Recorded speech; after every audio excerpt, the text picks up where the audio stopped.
This is the Rookie Big Board Rookie Mock Draft 3.0. I appreciate everybody's patience. I have been off the mic for a few weeks traveling, but we are back at it. We are gearing up for draft season. This is the time of the year where most folks wind their fantasy football content down. This is when we at the Rookie Big Board wind that content up. So, in celebration of that, we are expanding this mock draft to 4 rounds. Yes, I'm going to discuss 48 players here on this mock draft. And here's the secret. I actually really feel like there's 60 guys that I want to talk about right now, but I have limited myself. This is going to be an idea of where I think an actual rookie draft will go in May, right? This is not just my rankings. As always, I'll infuse my rankings with consensus. I'll talk about the difference as we go. So let's go ahead and jump right into this Superflex PPR no tight end premium rookie mock draft here. We're going to start at 101. No change here. It's Bijan Robinson. Even in a super flex rookie draft, I am expecting Bijan Robinson to be the 101. Nothing has changed throughout the college season to change my opinion on my preseason 101. If anything, it has solidified it further. Bijan Robinson has displayed excellent rushing and pass catching ability as I expected coming off of his summer scouting. Now at 102, I went with Bryce Young in this rookie draft. CJ Stroud goes 103. I flip flopped those two from my 2.0 rookie mock draft. And quite frankly, it's just to emphasize the fact that either one of these guys could end up QB1. I think if the draft happens today, Bryce Young goes off the board first. CJ Stroud goes off the board second.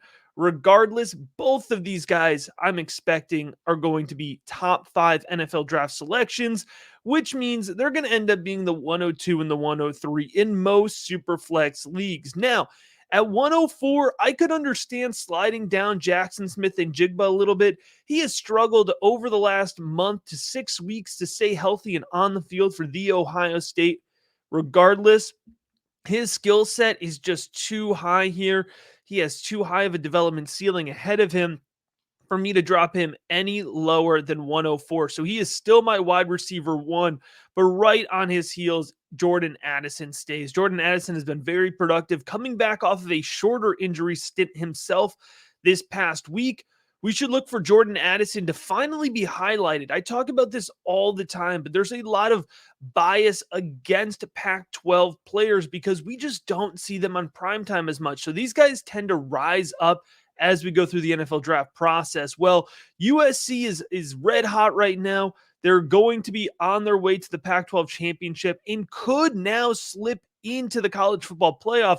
At which point, we're going to be talking a lot more about the entire USC Trojans offense, but Jordan Addison in particular should see a major bump from consensus fantasy football players here that maybe aren't diving as deep into Saturdays as you and I. And then coming in at 106 here, I'm bumping up Jahmyr Gibbs. Jahmyr Gibbs is an impact running back, very talented. He's elusive on the ground. He has great change of direction ability. And so he's sliding up one spot from the last mock draft. We're going to jump here into the second half of the first round. This is where things start to get mixed up a little bit. Those top 6 guys were pretty much the same if you checked out mock drafts 1 and 2 for me. But here on 3, we start to switch things up, starting with Quentin Johnston, the wide receiver from TCU, coming in at 107. Now, here's one of those examples I alluded to at the beginning where my rankings aren't necessarily reflected in this.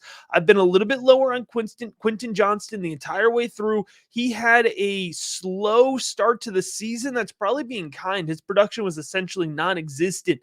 TCU finally decided to feature him, and everybody who was hype on the QJ train is now doubling down. And I think it's going to push up his rookie ADP a good amount. He's going to be one of these guys that you're either all the way in on or you're going to miss out on drafting him because I think he's going to go above his value.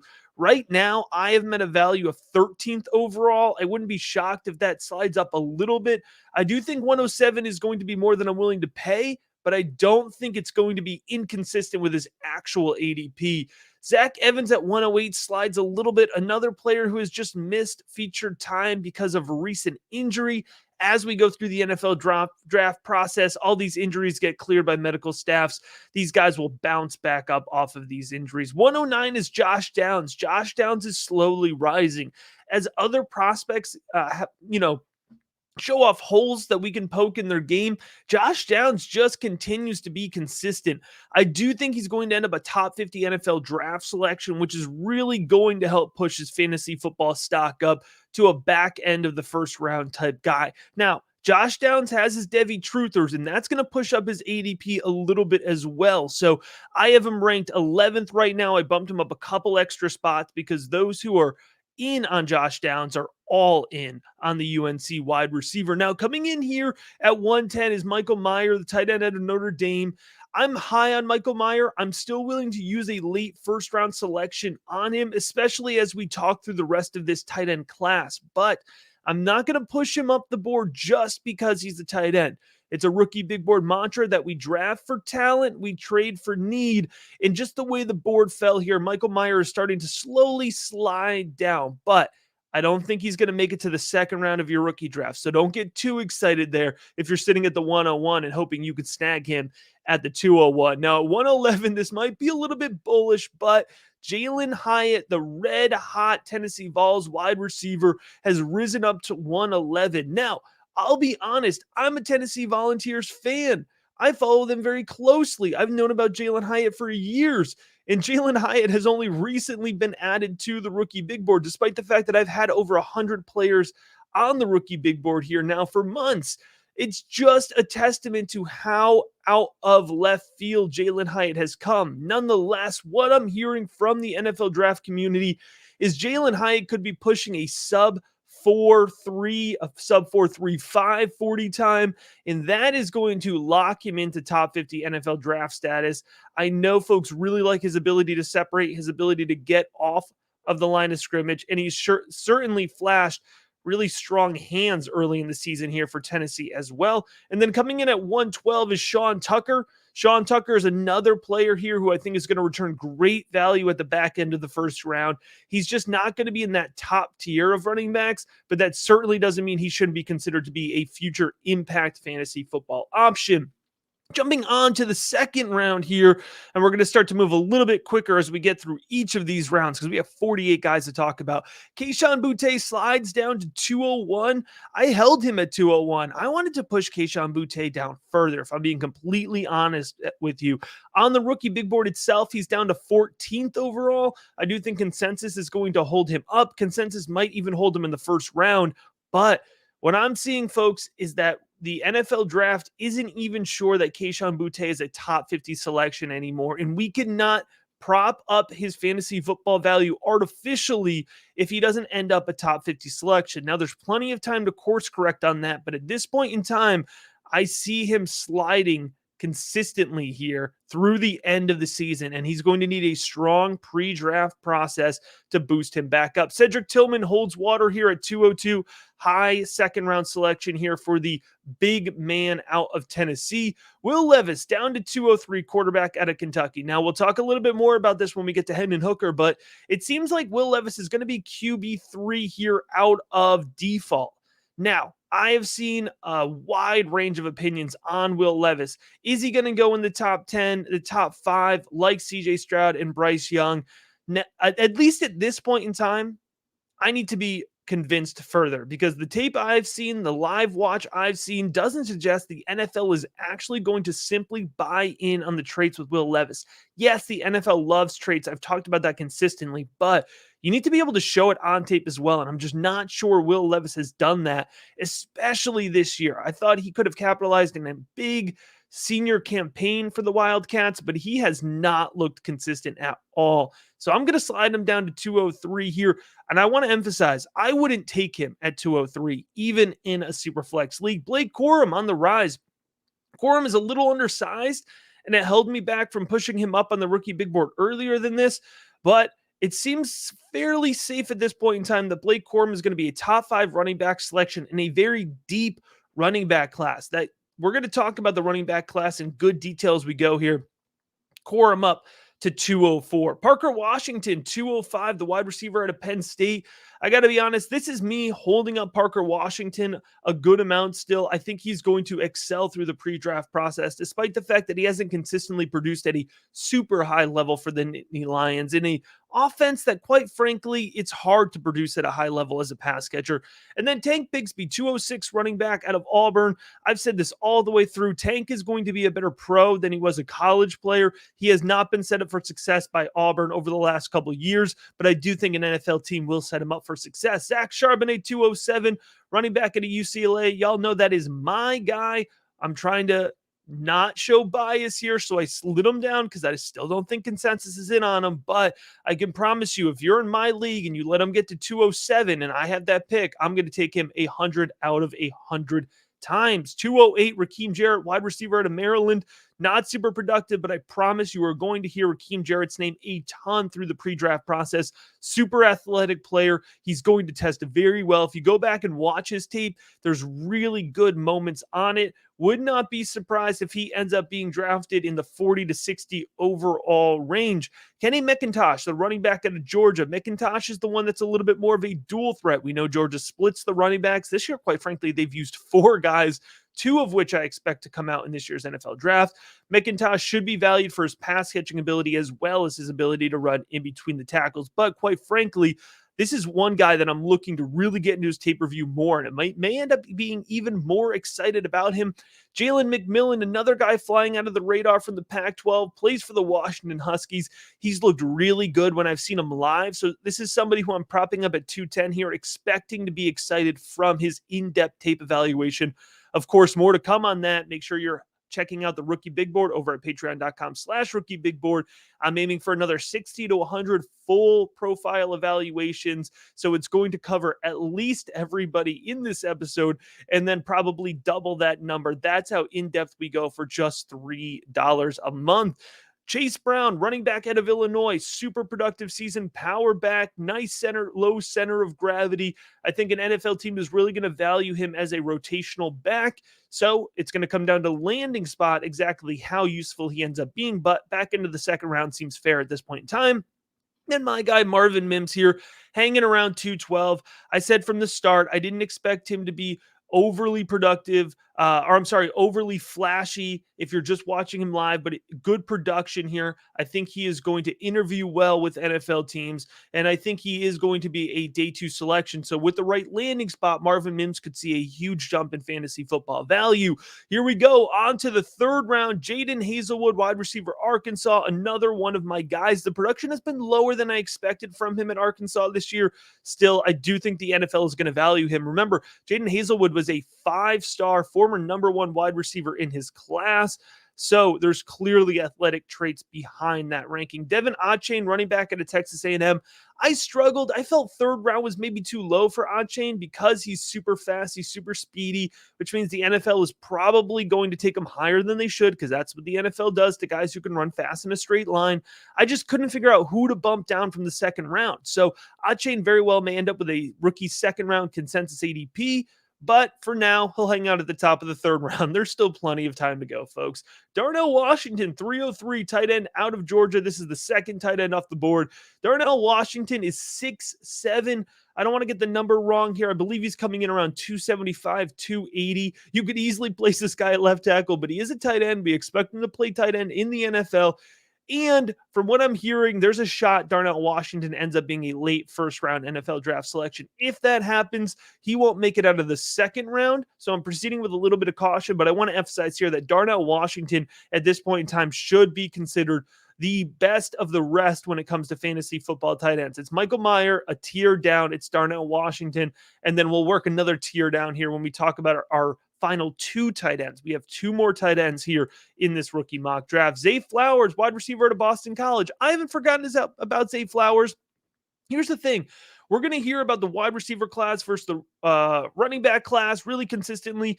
What we're going to hear, or at least what you're probably going to hear me say, is that the running back class is really strong, top 5 at the top, and that's why I think it's going to define the class in terms of fantasy football.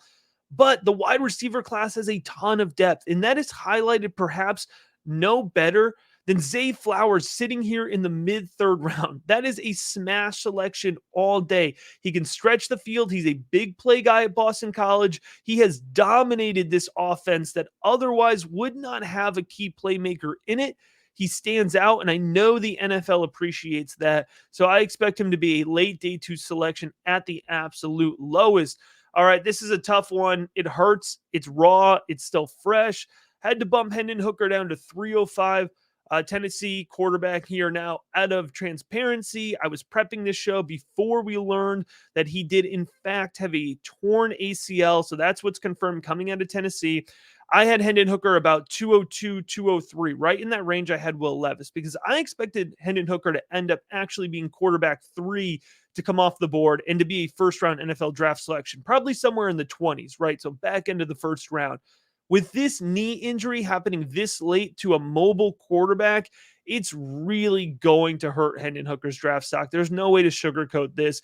I still think he could be a great NFL pro, but we're going to be lucky here if he does grab late day 2 NFL draft status, which just in the formula bumps him down here. So I hate it, but I bumped him down into the 3rd round in a super flex league. He's a really good value. I would love to use that mid-third round rookie pick on him still. Absolutely. I feel like there's no love for my guy, Eric Gray. So maybe this is just me riding on to this narrative that I've been feeding this whole time through. All right. But Eric Gray has been super productive for Oklahoma. Again, a high recruit. I think the NFL is going to like him. If he declares this year, I think he sneaks into back end day 2. There's always these running backs that we don't expect that to happen to. And then they get there and we act surprised, but I won't be surprised if it's Eric Gray. So at 306 here, I was really grappling with my rankings versus consensus. The consensus pulled this down because I'm trying to give you an accurate picture of what your rookie drafts could look like, but I would be very happy with Eric Gray at 306. 307 is Kendall Milton, the second running back out of Georgia. Remember how I mentioned I felt like Achane should have been higher? I just had nowhere to put him. That's where I'm at with Kendall Milton as well. Number 308, Tanner McKee, quarterback out of Stanford. I don't like this selection. I wouldn't draft Tanner McKee. I do think the NFL, at the end of the day, is going to draft him for his intangibles, at which point, if you want to burn your super flex pick on it, fine. I won't, but he needed to be mentioned in the mock draft. Deuce Vaughn, 309, running back out of Kansas State. Here it is. All right, I fall in love with undersized running backs every year that are in a Deuce Vaughn type mold.